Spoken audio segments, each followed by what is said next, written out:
pouvoir exécutif, lui, nous coûte bien plus cher.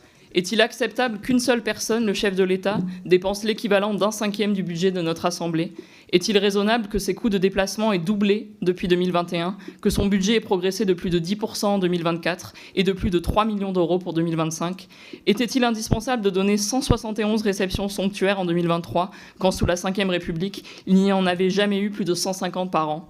Était-il bien sérieux de gaspiller l'argent public en homards bleus, gratins de cèpes et autres volailles de Bresse marinées au champagne ? C'était le menu du dîner de gala offert à Charles III, à Versailles, qui à lui seul nous a coûté 474 000 euros, plus encore que celui de M. Moody, dont la facture s'élevait déjà à 412 000 euros.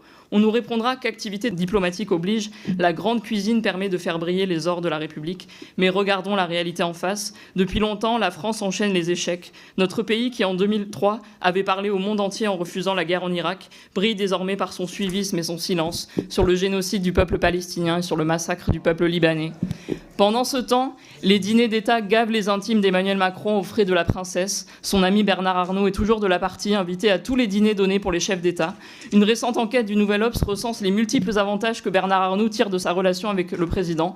Présent le 8 juin au dîner avec Joe Biden, le milliardaire a vécu comme une humiliation de ne pas avoir été mis au courant de la dissolution du lendemain, dont il a tout de même été informé bien avant tout le monde.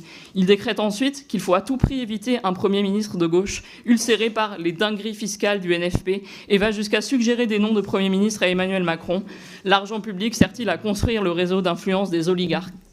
Je n'ai que 4 minutes pour vous rappeler que Brigitte Macron coûte 300 000 euros par an aux contribuables.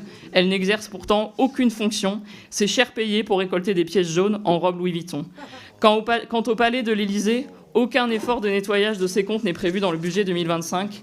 Les dépenses de la présidence de la République sont guidées par le fait du prince. En guise de premier pas pour le nettoyage de ses comptes, nous voterons contre ce budget.